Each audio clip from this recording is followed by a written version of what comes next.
સામાન્ય રીતે જેને એનજીઓ કે આરોગ્ય સંસ્થાઓનો વિષય માનવામાં આવે છે એવા આત્મહત્યાના સંવેદનશીલ મુદ્દે સુરત પોલીસે માનવીય અભિગમ અપનાવ્યો છે.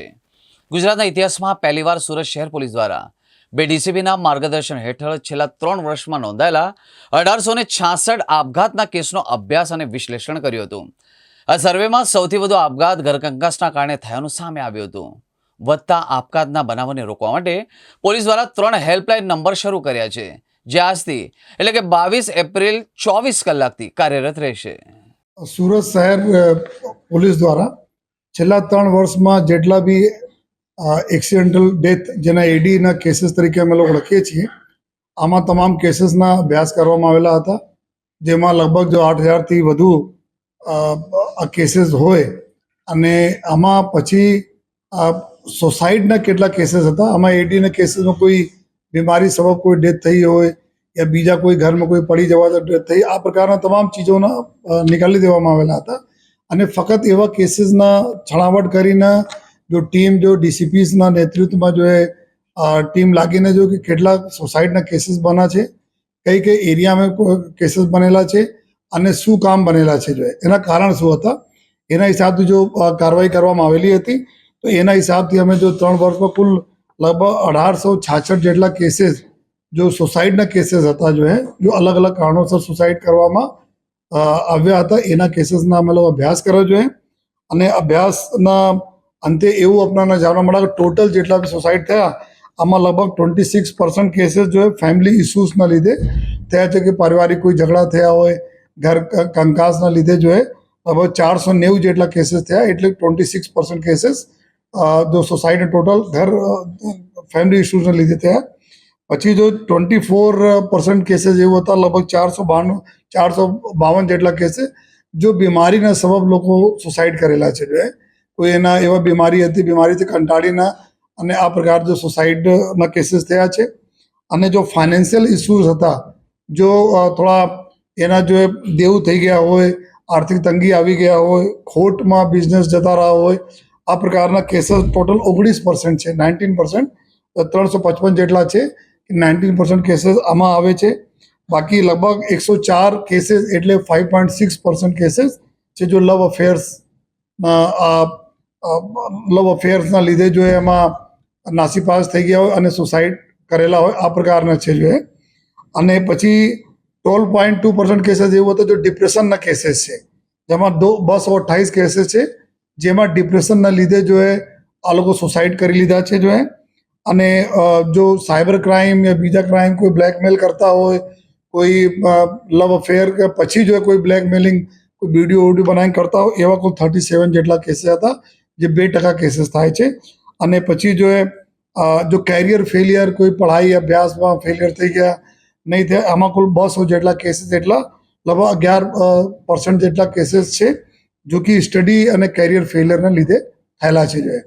તો આ પ્રકારે જ્યારે અમે લોકો એનાલિસિસ કર્યા જોઈએ, એનાલિસિસના અંતે આપણા એવું આવે કે જો અફેક્ટેડ જો એરિયા છે અમારા ઝોન 1માં કુલ 496 જેટલા કેસીસ છે, જેમાં અમારા વરાછામાં 103, કાપોદ્રામાં 171 અને સરથાણામાં 152 આ મેક્સિમમ જો પોલીસ સ્ટેશન અમારા છે, જ્યાં મેક્સિમમ કેસીસ થયા છે. ઝોન 2માં લિંબાયતમાં 175 કેસીસ લિંબાયતમાં છે. ઝોન 3માં ચોક બજારમાં લગભગ 100 જેટલા કેસીસ છે, 99 કેસીસ છે. ઝોન 4 में उमराમાં 53 છે. ઝોન 5 में રાંદેરમાં 111 અને અમરોલીમાં 108 કેસીસ છે. અને ઝોન 6માં સચિન એરિયા અફેક્ટેડ, જેમાં સચિન જીઆઈડીસીમાં 70 અને સચિન પોલીસ સ્ટેશનમાં 56. તો આ પ્રકાર અમે લોકો એનાલિસિસ પૂરા સંપૂર્ણ જો કર્યા અને કારણોના, જગ્યાના અને શું શું રીઝન હતા, એના પછી અમારી એવું નક્કી કરીને જો કેવી રીતે એના પ્રિવેન્ટ કરીએ, એના માટે અમે જો હેલ્પલાઇન ચાલુ કર્યા છીએ. 100 નંબર એક યુનિવર્સલ નંબર છે. કોઈ પણ વ્યક્તિ જો 100 નંબર પર કોઈ સગા સંબંધી કોઈને લાગતા હોય કે અમારા કોઈ ઓળખતા કોઈ દોસ્ત યાર મિત્ર જો કોઈ આ પ્રકાર ડિપ્રેશનમાં હોય, સુસાઇડ કરી શકે એવું છે, તો 100 નંબર ઉપર બી કોલ કરી શકે છે. સાથોસાથ બે બીજા નંબર છે, 8128369100 અને બીજા નંબર છે 8128308100. આ 3 નંબર રહેશે જો રાઉન્ડ ધ ક્લોક 24 ઘંટા જો કાર્યરત રહેવાના છે.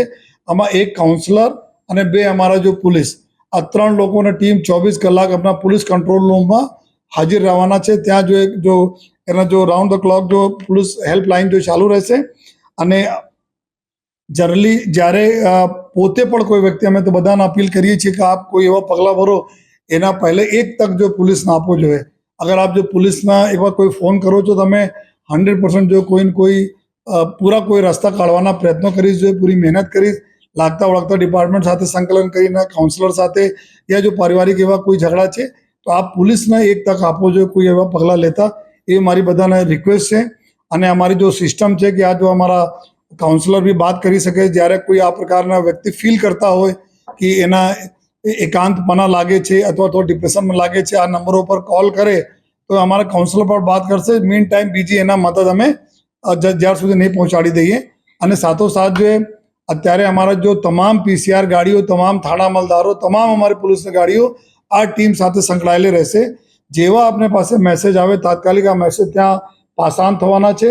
અને આ મેસેજ લઈને જો સ્થાનિક પોલીસ છે, આ પોલીસને બી આજે અમારે બધા મિટિંગોમાં બી આજે અમે લોકો ચર્ચા કરી છે જો કે આ સ્થાનિક પોલીસ બી આમાં આ જો કામમાં જોડાવાના છે. જો એકલા કંટ્રોલ રૂમ તમારા નંબરો છે 3 કાઉન્સિલર સાથે, પરંતુ જો મેઇન કામ છે અમારા શહેરમાં જો 40 જેટલા પોલીસ સ્ટેશનો છે, આ બધા લોકો બી આ કામમાં જોડાઈને લોકોને મદદ કરશે. તો મારી બધાને રિક્વેસ્ટ છે અને મીડિયાના મિત્રો જો સતત આપણે પોલીસના જો અમારા અભિગમ હોય છે એના પબ્લિક તક લઈ જાય છે, તો આપ થકી જો નંબરો જો બીજા લોકોના તમામ લોકોને મળે એવી રિક્વેસ્ટ છે. અને સાથોસાથ મારા સુરત શહેર પોલીસને એક જ છે કે એવા કોઈ પગલાં ભરતા એક તક તમે સુરત શહેર પોલીસને આપો. અમે પૂરી નિષ્ઠા સાથે જો કોશિશ કરીશ કે આપના આ પ્રશ્નો જો સોલ્વ કરી શકીએ અથવા જો આપને એવા રાહત આપી શકીએ જેથી આપ આ પ્રકારના પગલાં નહીં લો. કારણ કે આપના એવા પગલાંથી આપના ઘર પરિવારને બહુ તકલીફ પડતી હોય છે, ઘર પરિવાર રખડી જતા હોય છે. તો મારી બધાને વિનંતી પણ છે આ જો 3 અમે હેલ્પલાઇન જારી કરી છે એના આપ જો એના ઉપર દોસ્ત યાર મિત્રો તરીકે જો અને પોતે જો વિક્ટિમ તરીકે એના આપ જો ઉપયોગ કરવા વિનંતી છે.